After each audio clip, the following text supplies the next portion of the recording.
साल की एज में बुजुर्गों ने फैसला किया कि मुंडा तो साढ़े उतों निकल रहा है, ਇਹਦਾ ਵਿਆਹ कर दी। उनका जो है वो ब्याह कर दिया माई सुलखनी जी से। और एक और चीज़, यानी बज़ाहिर गुरु नानक देव जी महाराज जो हैं वो एक दुनिया से इंटायरली हैं, लेकिन जब शादी होती है तो जो उनका रिलेशन है उनकी मिसेस के साथ, उनके घर के साथ, वो भी बड़ा ही अटमोस्ट है। यानी इंसानियत की महराज है। जितनी मोहब्बत का ताल्लुक गुरु नानक का माई सुलखनी जी से है, उतना उनका किसी और से भी नहीं है। हालांकि उनकी शादी बाबा गुरु नानक की बहुत छोटी एज में हो बहुत गई थी। 16 साल की एज में उनकी शादी कर दी गई थी कि जिस तरह वो हम्म। हमारे इलाकों में होता है ना कि मुंडा हूँ हथ नहीं आ रहा तो विआह ही कर दो, आपे समझ जाएगा, सिर ते पैगी। वो शायद उनका इम्पैक्ट ऐसा था कि उन्होंने उनकी जो मिसेज थी ना उनके ऊपर भी वो रूहानियत का इम्पैक्ट डाल दिया, उनके ऊपर हम्म। भी वही रूहानियत का इम्पैक्ट आ गया जैसा गुरु नानक देव जी का अपना था। तो वो उनका वो प्रकाश होता है, वो नूर होता है या अता होती है, वो उनके घर में भी वही थी। फिर उसके बाद जब गुरु नानक देव जी की एज होती है, घर में वो मतलब ही वॉज, अब समझ लें कि उसका एक उर्दू तर्जमा है, सैलानी फ़कीर थे। वो फिरते रहते थे, वो एक जगह टिकते नहीं थे। कभी घर आ गए, फिर बाहर चले गए, फिर महीने नहीं आए, फिर आ गए।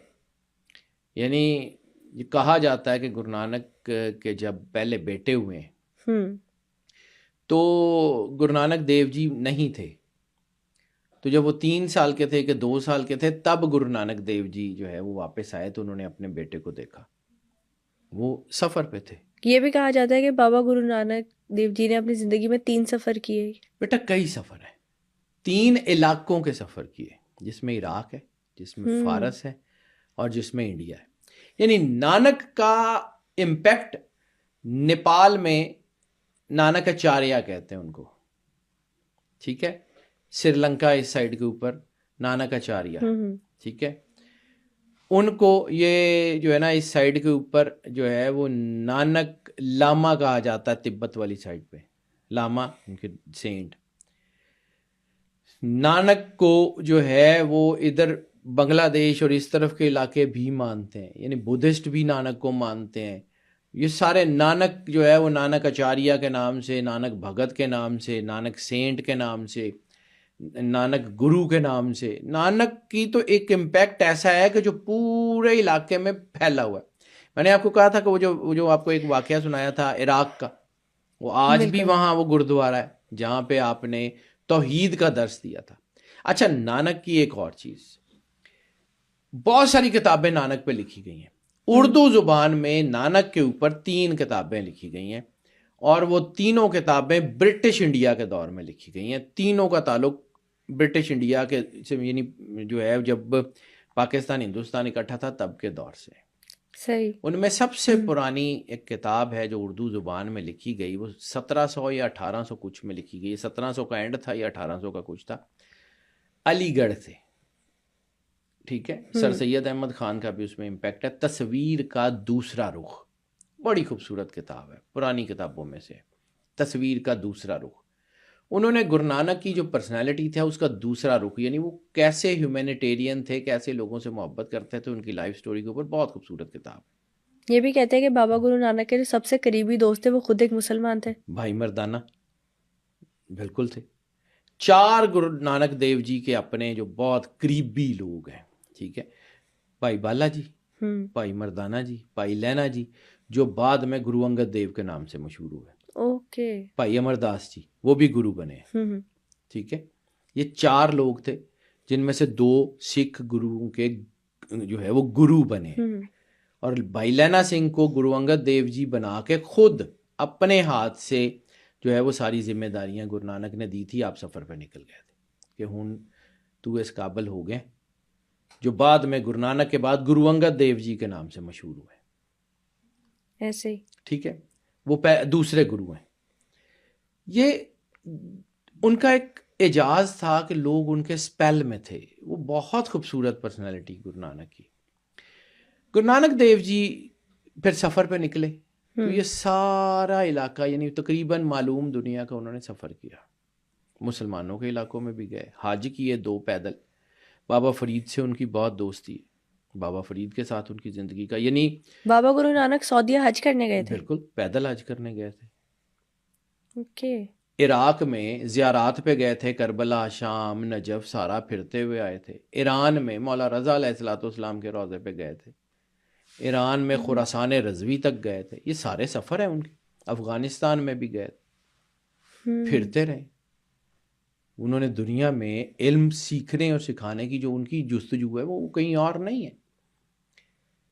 ये गैर मारूफ रास्ता, देखिए बेटा, तकलीद उस रास्ते की होती है जिसका अल्लाह ने खुद हुक्म दिया है। ऐसे ही है। शरीयत वो है जो अल्लाह ने वही और किताब इलाही के साथ भेजी है। बिल्कुल। लेकिन इसका ये मतलब नहीं है कि बाकी चीज़ें जो हैं उनकी ऑथेंटिसिटी नहीं है, उनकी बेसिस नहीं है।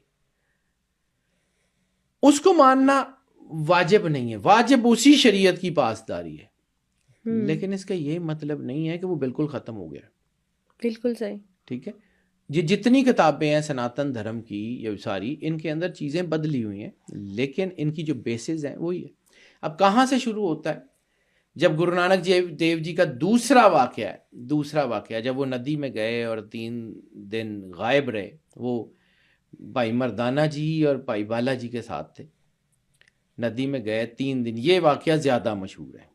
एक वो जो पहले गए थे और बाहर निकल कर उन्होंने कहा था ना हम हिंदू ना हम मुसलमान।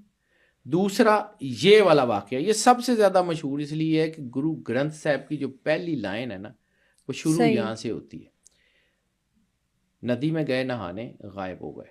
3 दिन बाद बाहर निकले, कुछ दिन खामोश रहे, तो ज़ुबान पे जो जुमले थे, इक्कनकार, सतनाम, कर्ता पूरक, निरपौ, निर्वैर, अजूनी सहभंग, गुर प्रसाद।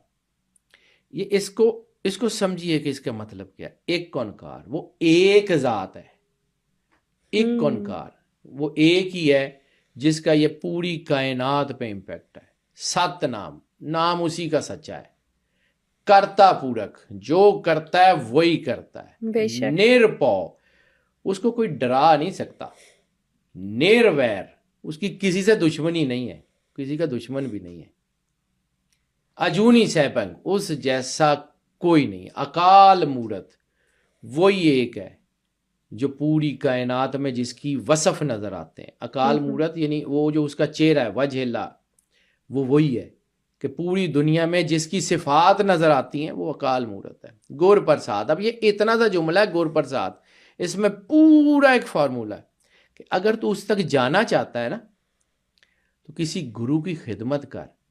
जब गुरु की खिदमत के सिले में तुझे को प्रसाद मिलेगा तो तुझे अल्लाह मिल जाएगा, उसके साथ तेरा राब्ता। यानी एक जुमला है गुर प्रसाद, इसमें पूरी रूहानियत की स्टोरी बंद है। बाबा गुरु नानक ने अपने बेटे को भी गुरु बनाया था उन्होंने? नहीं, बिल्कुल भी नहीं। गुरु अंगद देव जी, आपको बताया, भाई लैना सिंह जो उनके दोस्त थे, जो उनके साथ थे, उनको बनाया था। ओके। इसमें कोई औलाद का कॉन्सेप्ट नहीं है, कोई कॉन्सेप्ट नहीं है। ये वो जैसे वो कहते हैं ना कि जो है ना वो फकर अपने, या ये फकर एक ऐसी सवारी है जो अपने सवार खुद चुनती है। ऐसे ही है। ये बनते नहीं है, ये खुद से नहीं बने जाते, ये बना अल्लाह की तरफ से चुने जाते हैं। औलाद में से चुने जाएं या ना चुने जाएं, it's all in the hand of God. ज़रूरी नहीं है कि फ़कीर का पुत्र फ़कीर हो, ज़रूरी नहीं है नबी का बेटा नबी हो, क्योंकि बहुत सारे नबी ऐसे हुए हैं जिनकी 4 पूछतें नबी हैं, लेकिन कुछ ऐसे हुए हैं जिनके बाद नहीं। बिल्कुल ऐसे ही। ठीक है, ज़रूरी नहीं है कि नबी का बेटा नबी हो। भाई नूह अलैहिस्सलाम का बेटा जो है वो तो काफिर है। आदम अलैहिस्सलाम का बेटा जिसने कत्ल किया था भाई को, वो भी कातिल है। तो ये जरूरी नहीं है कि नबी का बेटा होगा तो बस नबी होगा। बिल्कुल बात सही। हज़रत यकूब अलैहिस्सलाम का एक बेटा यूसुफ अलैहिस्सलाम नबी हैं, बाकी सारे यूसुफ का दुश्मन है। तो जो अल्लाह के नबी के दुश्मन हो वो किस लेवल पे खड़े होते हैं? ये सारा वही है। बात फिर इधर उधर निकल जाएगी।